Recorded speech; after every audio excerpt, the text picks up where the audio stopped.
गुरुकुल में जब शिष्य एंटर करने से पहले, जब शिष्य एंटर करता है, उसके पहले उपनयन संस्कार में से होता है, तो उसमें वो ब्रह्मचर्य जीवन के लिए संकल्प लेता है। और कई लोग हमारे यहाँ पर ऐसे हैं जिन्हें बहुत कन्फ्यूजन है कि कई लोगों का कहना है कि यह है ब्रह्मचर्य जीवन, यह है ब्रह्मचर्य जीवन, और इस पे अधिकतर बहुत डिबेट होती है। तो अगर आज आप सही मार्गदर्शन प्रदान कर सके कि क्या एग्जैक्टली होता है ब्रह्मचर्य जीवन, जो गुरुकुल में भी होता है या इन जनरल भी क्या होता है, और साथ ही में, क्योंकि मुझे लगता है कि अधूरा ज्ञान हमेशा बहुत हानिकारक होता है, तो वह अगर आप मार्गदर्शन प्रदान कर सकते। अवश्य। वैसे बहुत अच्छा क्वेश्चन है, क्योंकि ये question actually I think majority of the viewers, आपके जो व्यूअर्स हैं उनको होगा ही। रीज़न बीइंग, हमारा पेज है एजुकेशन, इसके ऊपर भी अधिकतर लोग इसके ऊपर प्रश्न करते हैं। And finally I have decided I will write a whole book on Brahmacharya. So my next coming book is ब्रह्मचर्य.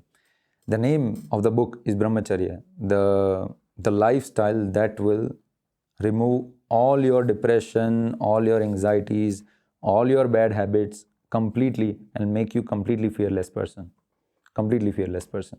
आपको लाइफ में कोई एंग्जाइटी नहीं रहेगी, कोई भी confident fearless person you can say, जो कि फंडामेंटल था हमारे गुरुकुल सिस्टम का. First thing that a person does when he enters into Gurukul, वो यही है कि जो वहाँ के आचार्य होते हैं यज्ञ करते हैं, उनके सामने उनका उपनयन संस्कार होता है और उनको ब्रह्मचर्य का पूरा विद्यार्थी का जीवन होगा, उसके उस 25 साल तक ब्रह्मचर्य का उनका संकल्प लिया जाता था. वहीं से शुरुआत होती थी, क्योंकि there are multiple reasons. First things first, when you are not brahmachari, जब आपने वाव नहीं लिया है, तो पहली चीज़ होती है वो है distraction, pure distraction. We are human bodies, I am a male, you are a female. It is very natural कि मेल फीमेल के बीच में अट्रैक्शन होगा होगा होगा. It is completely natural. You cannot blame कि नहीं नहीं ऐसे तो नहीं होना चाहिए आपके अंदर. नहीं, इट्स अ नेचुरल थिंग. ये वो ह्यूमन बॉडीज है. एनिमल्स में होता है, ह्यूमन्स में होता है, सब में होता है. नेचुरल अट्रैक्शन होना, that is natural, no problem with that. So you don't have to kill that attraction, but you have to control that attraction. आपको ध्यान रखना है, यदि आपके विचार है तो विचार को कंट्रोल करें. यू शुड नो कि कौन सी जगह पर कौन सा सही समय है सही चीज़ करने के लिए. We have that time. जो गृहस्थ आश्रम का, जो ब्रह्मचर्य के बाद का तुरंत बाद का आश्रम है, 4 आश्रम है हमारे. ब्रह्मचर्य आश्रम, गृहस्थ आश्रम, वानप्रस्थ आश्रम और संन्यास आश्रम. ये 4 आश्रम हैं और 4 वर्ण हैं, ब्राह्मण, क्षत्रिय, वैश्य, शूद्र. इसी को यही हमारा बेसिकली हमारा जो वर्ण व्यवस्था, पूरी व्यवस्था है जो हमारे सनातन धर्म की, इन्हीं 8 चीज़ों पर डिपेंडेंट है.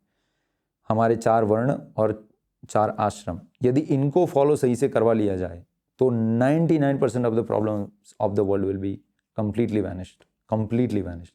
यदि इनको सही से फॉलो करवा लिया जाए. और उन सभी की शुरुआत होती है ब्रह्मचर्य से. अभी क्या हो रहा है ज़्यादातर लोगों के बीच में, लोगों के पास स्किल है, लोग अच्छे से जानते हैं. अरे स्किल छोड़ो, यदि कुछ नहीं भी पता है ना, we have internet. You literally have on phone everything. You can know anything in the world just in like 5 seconds.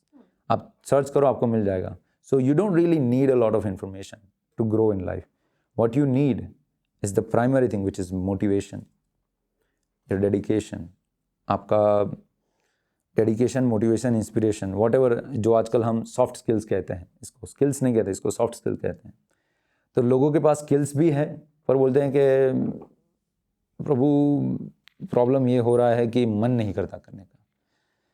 मतलब मेरा खुद का जिम है पर मन नहीं करता जाकर कसरत करने का. मेरा खुद का क्लास है, या फिर पापा ने मुझे बेस्ट क्लास में दिलवाया है, पर मेरा मन नहीं करता. मेरा ध्यान उस लड़की में चला जाता है, मुझे उसके विचार आते रहते हैं.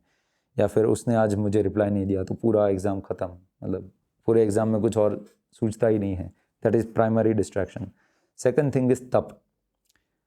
कुछ कंस्ट्रक्टिव हमेशा तप में ही होता है. आप जब कुछ भी कंस्ट्रक्टिव काम करते हो ना लाइफ में, 2 चीज़ें हैं, भोग और योग. आप भोग करते हो तो ऑटोमेटिकली आप नीचे ही जाते हो. भोग कभी भी आपको अप नहीं ले जा सकता. That is impossible. वो प्रकृति का नियम ही नहीं है. आप जब भी कुछ भोग करते हो automatically you go down into तमोगुण. एंड जब आपको कुछ कंस्ट्रक्टिव करना है, इट टेक्स तप. इट टेक्स आइदर रजस और सत्व. ये 2 गुण हैं, प्रकृति के 3 गुण हैं, रजस, तमस और सत्व, 3 गुण हैं. तो भोग तमस में होता है और जो रजस और सत्व में होता है वो तप होता है. तो इसके लिए आपको ये दोनों बहुत ही आवश्यक है. और ये करना है तो आपको तप करना ही होगा. आपको कुछ सीखना है, कुछ बनाना है, मेहनत लगेगी, मेहनत रजस है, रजस और अब स्टैटिक मेहनत वो सत्व है और पहली मेहनत वो रजस है। तो ये इसी गुणों को मैक्सिमाइज करने के लिए उनको तप में रखा जाता है। आजकल तो ज़्यादा फैसिलिटीज़ मिल रही है, डे केयर हो रहे हैं, डे केयर स्कूलें बन रही है, आपको एसी दी जाएगी, आपको डिजिटल बोर्ड्स दिए जाएंगे, आपको मुंह मांगे वो खाना दिया जाएगा, आपको एकदम एकदम सॉफ्ट केयर दी जाएगी, इतनी सारी चीज़ें दी जाती है। But the exact thing which we are doing wrong is हम अपोजिट कर रहे हैं। You do not really need facilities to teach, you need tap to teach. So पहली चीज़ वो जो गुरुकुल में थी, जो सबसे ज़्यादा इंपॉर्टेंट थी, वो था तप। No facilities, zero facilities, you sleep on the ground, you sleep after your guru or your acharya sleeps, you wake up before your guru or acharya wakes up, and you yourself cook, you yourself take care of yourself, सब कुछ सिखाया जाता है। अभी सबसे बड़ा problem यह है कि बच्चे आलसी हो गए हैं। अभी आप लड़के लड़कियों की, तब तो सबको खाना बनाना आता था, हम ऐसे भी यदि बात करें कि हाँ लड़कियों को तो एटलीस्ट आना चाहिए, उनको घर चलाना होता है, अभी लड़कियों को भी नहीं आता अधिकतर।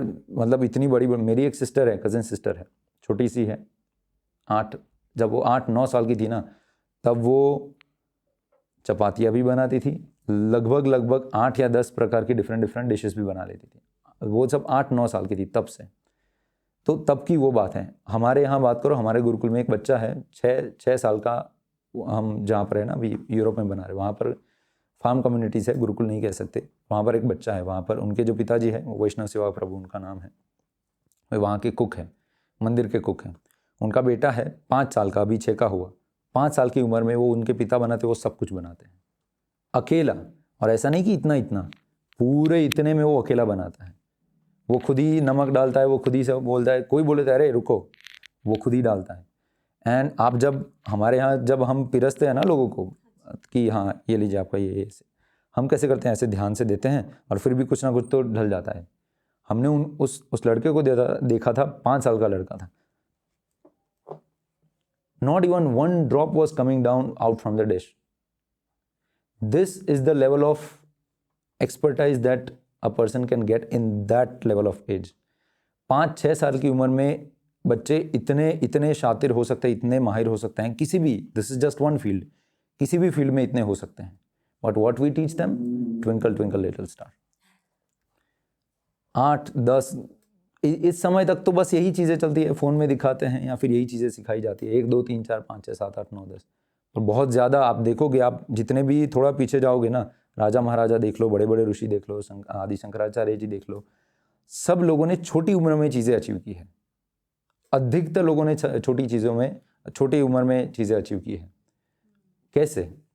Because this is how it was starting. Actually ये होता है 9 साल तक उनका ग्रास्पिंग पावर बच्चों का एक्सट्रीमली हाई होता है, extremely high. You teach them anything, they will just grasp it like a sponge. ऐसे ही आप सिखा दो, 2 बार बोल दो, वो उनको याद रह जाएगा, प्रोवाइडेड उनका इंटरेस्ट है उस चीज़ में, because they are design to learn while playing. और हम क्या करते हैं, अरे कूदो मत, वो मत करो, बैठ जाओ, यहाँ बैठ जाओ, हिलो मत, बातें मत करो। That is not how you teach. You teach them in the way they are actually meant to learn. भगवान ने उनको डिज़ाइन ही ऐसा किया है कि बच्चों को खेलते खेलते ही सीखना होता है, और वो खुद ही एक्सप्लोर करते हैं। They hit a little thing और उनको अरे ये लगी, ये नहीं करना है, and then they do something else, oh ये हो गया, ये करना है। This is automatic. आप जो हाथी का बच्चा होता है, जो प्राणी होते हैं, उनको वो सिखाने कौन जाते हैं? वो बाहर आते हैं, वो खुद ही लुढ़कते हैं, करते हैं, वो करते फिर चलना सीख जाते हैं। वो ककून वाला भी आपने देखा होगा, वो जब वो लार्वा होती है ना, उसके अंदर चला जाता है, फिर वो उसके अंदर से बाहर आता है, जब वो तितली बाहर आती है। आप यदि उसको पहले काट दोगे ना, तो वो तितली मर जाएगी, नॉट बिकॉज उसको कट हुआ है, पर वो जो बाहर निकलते वक्त वो जो स्ट्रगल करता है ना, जो तितली, उसी समय उसके जो विंग्स है वो टफ होते हैं, उसी वजह से वो उड़ पाता है, वरना वो टफ होते ही नहीं और वो कभी उड़ भी नहीं पाता। आप यूट्यूब भी करोगे, गूगल करोगे, आपको मिल जाएगा इसके बारे में। ज़्यादा आप तोड़ दो ना अर्ली तो नहीं होगा। अंडे को भी आप अर्ली तोड़ दोगे ना, तो बच्चा उतना सक्षम नहीं होगा जितना होना चाहिए। प्रीमेच्योर बर्थ ऐसा हो गया ना। सो नेचर ऐसा डिज़ाइन किया गया है कि बच्चे अपने आप से सीखते हैं। और हम नेचर के अगेंस्ट जाकर उनको बिठाकर अरे बोलो मत, हिलो मत, बैठे रहो, ऐसे ही बैठे रहो और कुछ मत करो, नेचर से दूर ले गए और सब नकली चीज़ों के बीच में, बेसिकली निर्जीव चीज़ है, बोर्ड है, कंप्यूटर्स हैं, ज़रूरी है, ऐसा नहीं है कि नहीं ज़रूरी है, परंतु उनका स्थान है, आप पूरा उससे नहीं ढक सकते उनको, उनका स्थान है probably barely 3 to 5% of life, उसके लिए ज़रूरी है सिखाना, पूरा सारा उनको नेचर में सिखाना आवश्यक है, पर नहीं सिखाया जाता। इसीलिए आज जो समाज की जो अभी अवस्था है वो इसी की वजह से है, और उसी को हम सुधारेंगे, और सबसे पहला उसका स्टेप है ब्रह्मचर्य, विच इज़ योर आंसर कि ब्रह्मचर्य हमें क्यों आवश्यक है।